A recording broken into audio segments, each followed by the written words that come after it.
In an industry stuffed with marketing bullshit, empty promises, and shiny-suited liars, one woman's had enough. She knows what it's like to have the wrong clients, no money, and no time for fun. But she also knows how to fix it. And on the Business for Superheroes show, she promises to tell the down and dirty truth about business, sales, and running away with the circus. Here's your host, Vicky Fraser. Hello and welcome to the Business for Superheroes show. I'm Vicky Fraser and this is Joe, my husband. Hello. I went a bit early there, sorry. It's fine.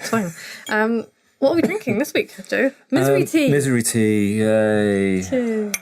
It's not misery tea, it's great. It's not gin though, is it? No. It's not booze. Misery What have I got? Have I got ginger, lemon and manuka honey?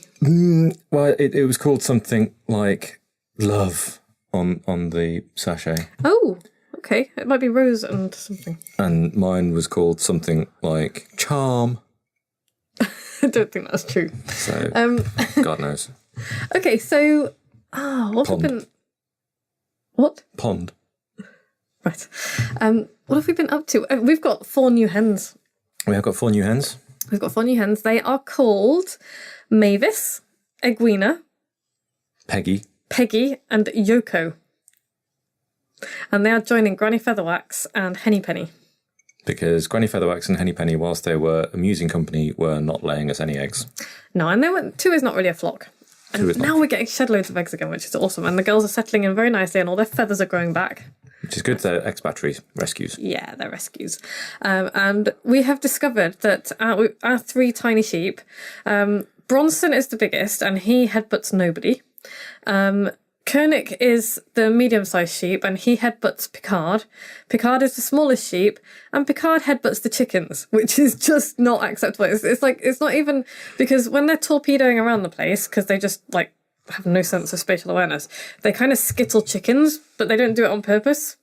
But Picard actively seeks out the chickens and headbutts them, which is totally unacceptable. Yeah, that's not on. It's not very nice. But Joe was not here today, and I had to take some stuff up to the compost heap.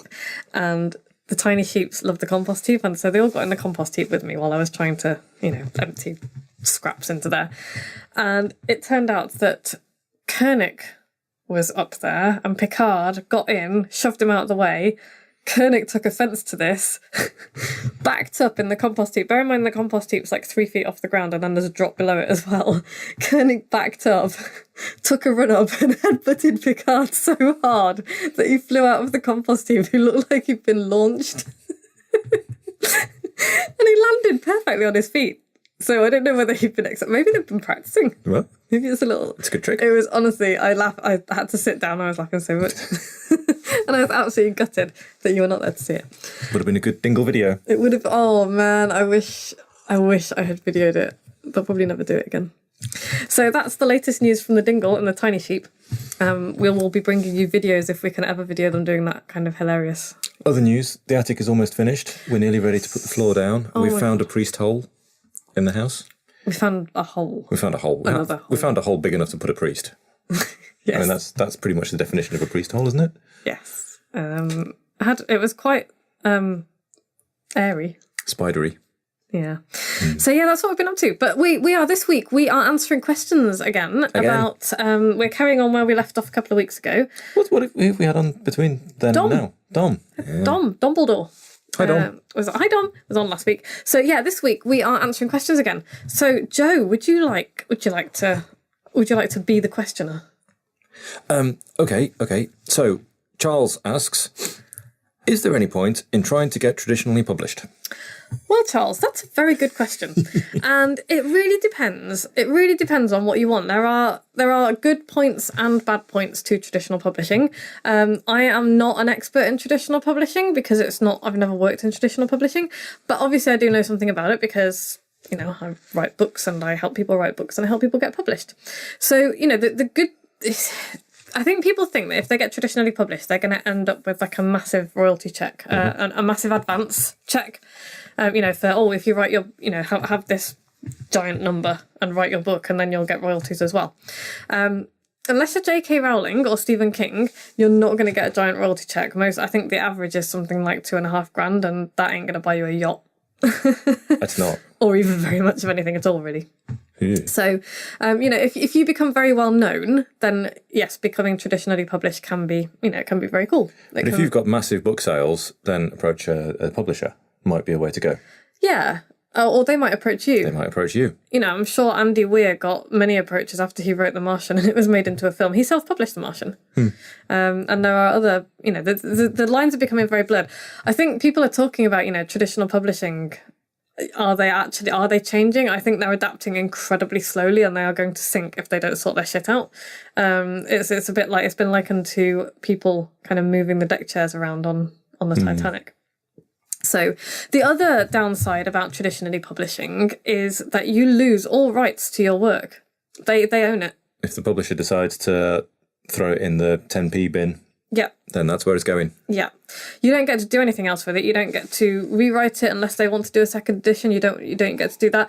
You are unlikely to be able to negotiate a really decent agreement if you are unknown. So, there's that to think about as well.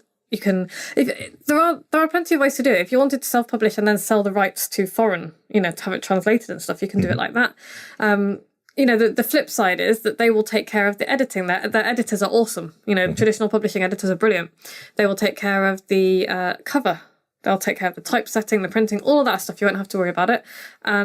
But they won't do your marketing for you. Gone are the days where publishers will really shout about your book. If they think it's going to be commercially viable, they'll put some money into it. But, if by the end of 3-6 months or whatever, your book is not selling, it will end up in the bargain bins because they will have moved on to the next book. Yeah.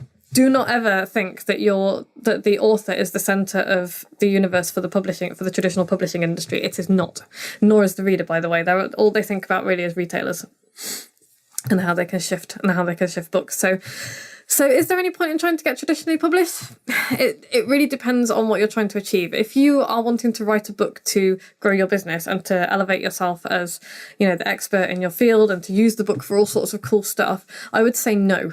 Self-publishing is the way to go. You can make a lot more money out of books through self-publishing than you ever will out of traditional publishing, unless you get very, very lucky. Because people used to call self-publishing vanity publishing.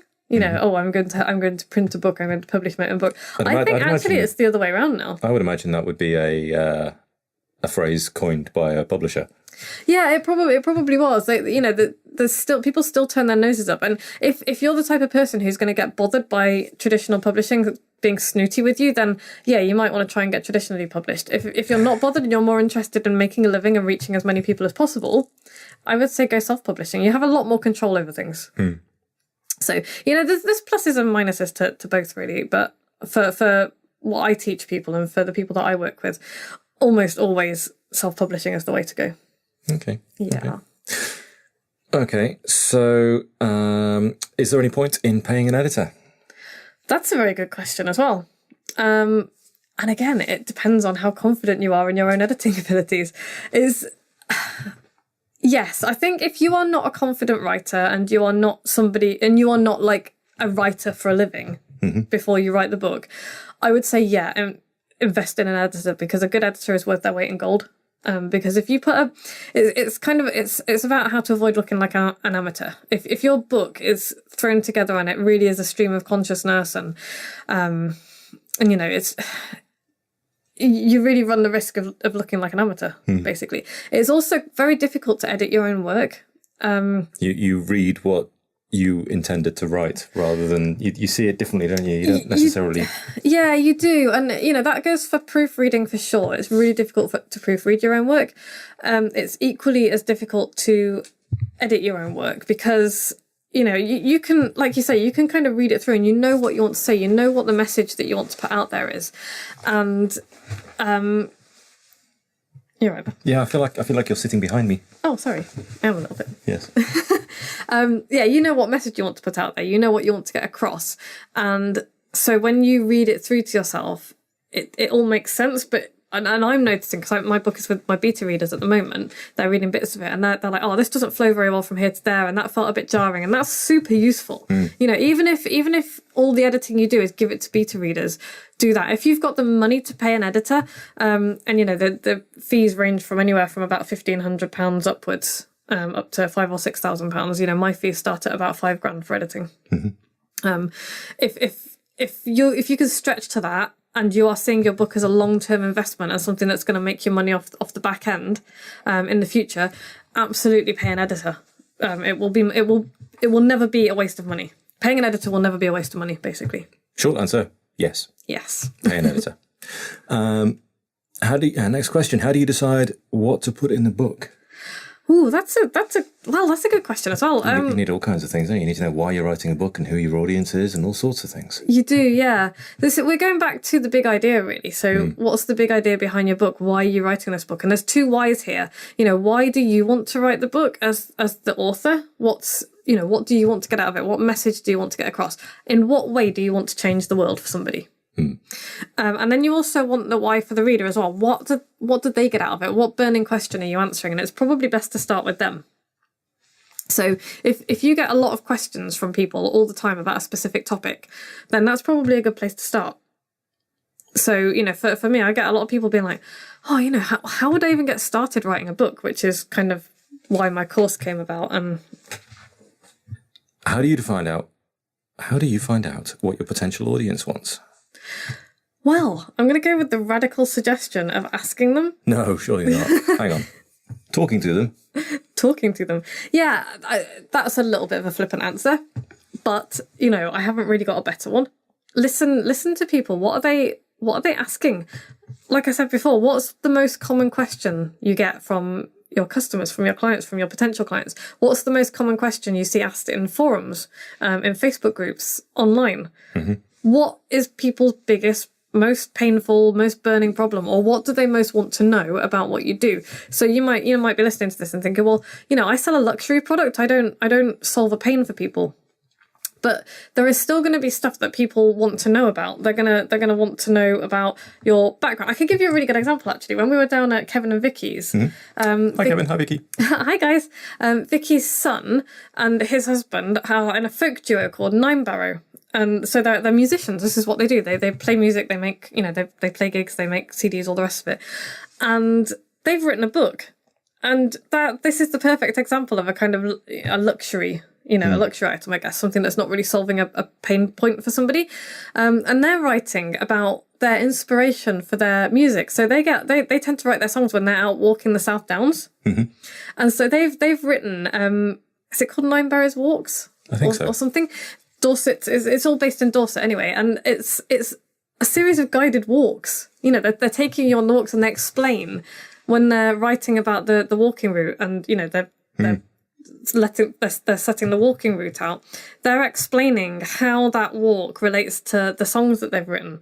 And if you're a massive fan of a band, or, you know, an artist of any kind, that's the kind of book that you will snap up and read and go and do, because you know what it's like when you're a massive fan of something. You know, when I was a teenager... You consume it, don't you? You consume everything. I got everything the Manic Street Preachers did. I've got audio CDs of interviews. I've got everything. You know, I've got tons of stuff. You know, I would buy different versions of CDs and singles, and like you'd buy all the singles back in the... If you're young, by the way, back in the day, you used to buy CDs, and they used to release singles, and there'd be like one or two songs on, and then you'd have like a whole album, and then anyway.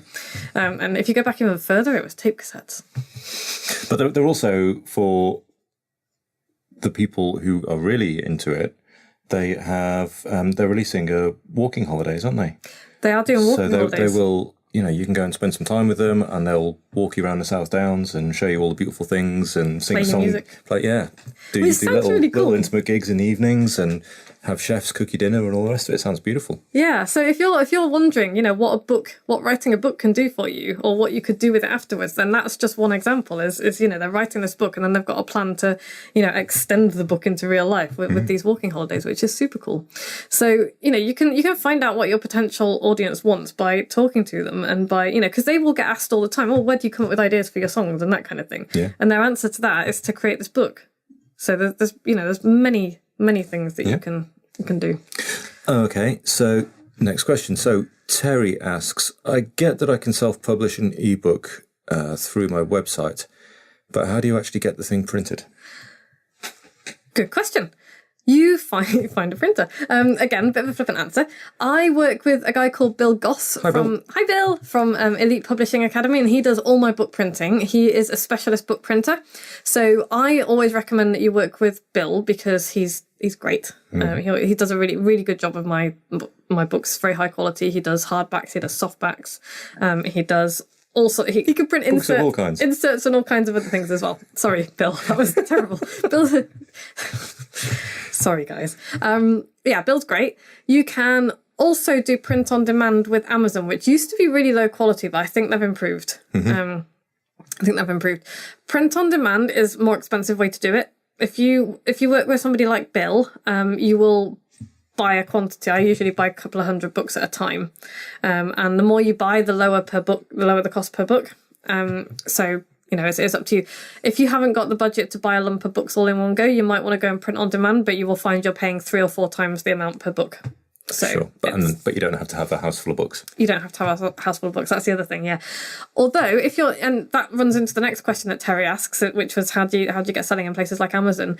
If you do Amazon's fulfillment service, you can just ship your books straight to Amazon. So what I do is I keep a stash of books here in the house for people who buy books from me through my website, because then I can put, I personalise my stuff. I put a postcard in, I put a bar of chocolate in, and it's not just a book that you get. Yep.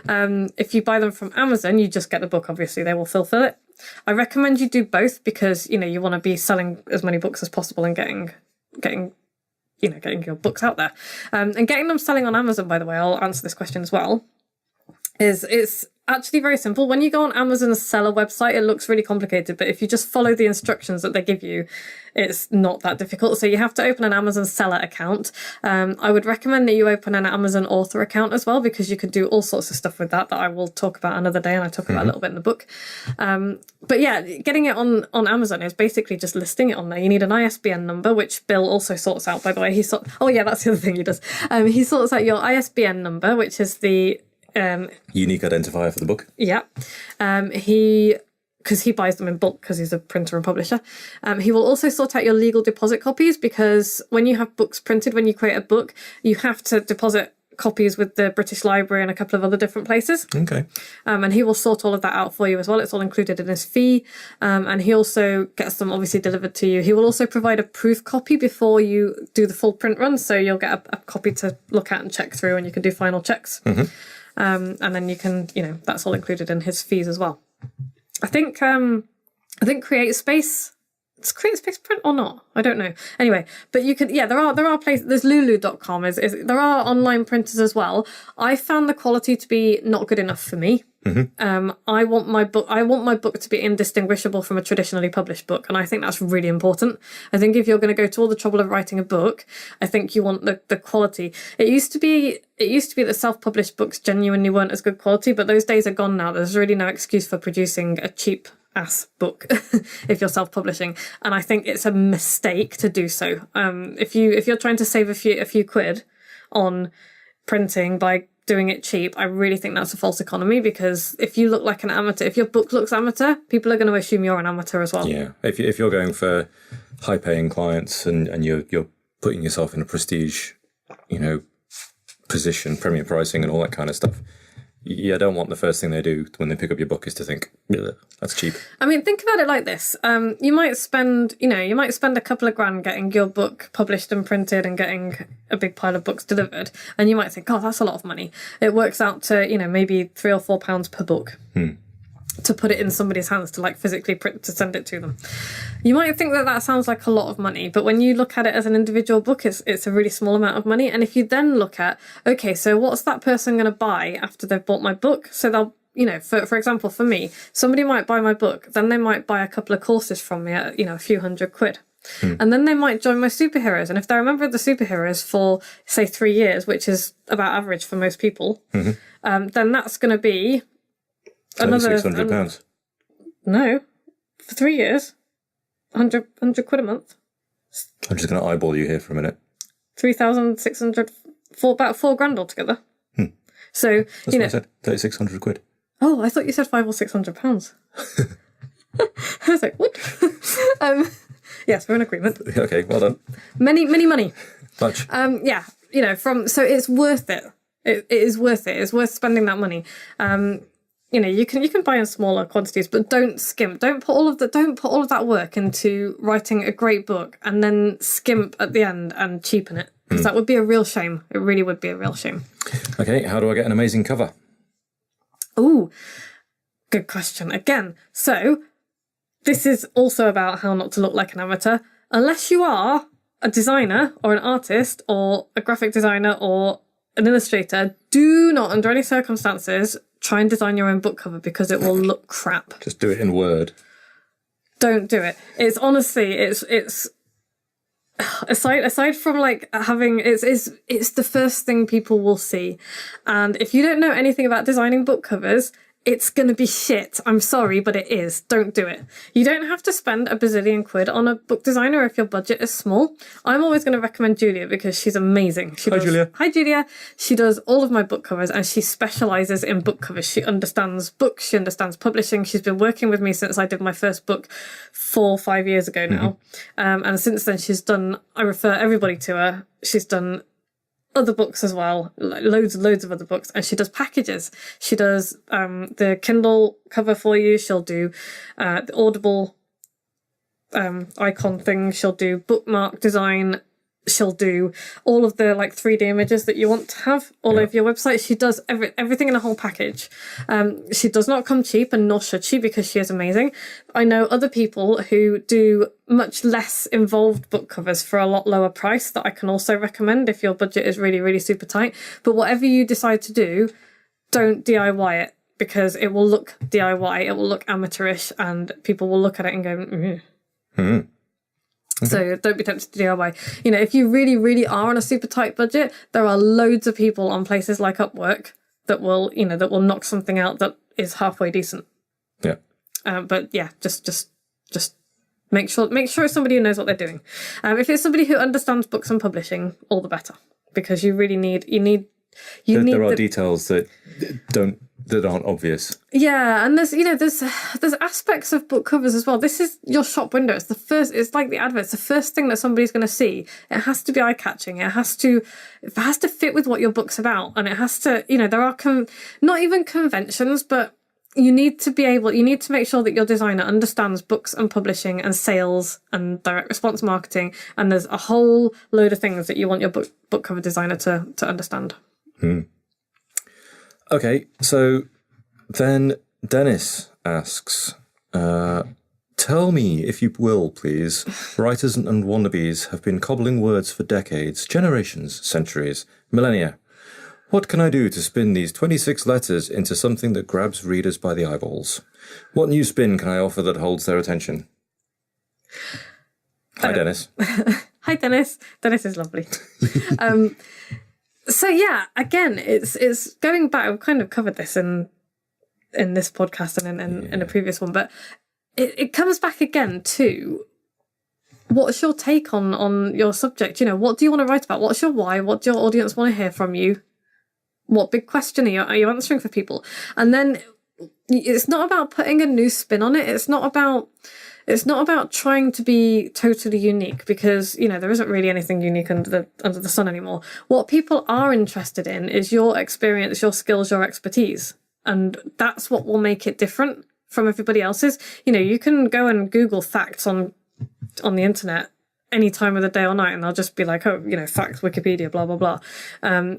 But your take on things is interwoven with your life experience and your business experience and the people that you've interacted with and the clients that you've worked with and all that stuff. And that's all the stuff that you will bring into your book. And that's what will make it different and interesting. Does that make sense? Yeah. He also asks, what makes them willingly move from sentence to sentence, compelled, engaged, fascinated, line by line, till my copy has seared itself into their conscious and subconscious memory? Learn to tell stories. Learn what makes stories interesting, compelling. Read Read stories. Good writers are excellent readers. What stories keep you stuck from the start to the finish? What has the driveway? I like the driveway effect. So, when you are listening to a podcast or something and you arrive home and then you're still sitting there 10 minutes later because you're listening to something really interesting on the radio or on a podcast. What is it about that story that keeps you sat there? What is it that keeps you up until 3 o'clock in the morning when you should have gone to bed at 11 because the book you're reading is so very good? And decoding that and finding out learning how to tell compelling stories is what's going to keep people reading from start to finish.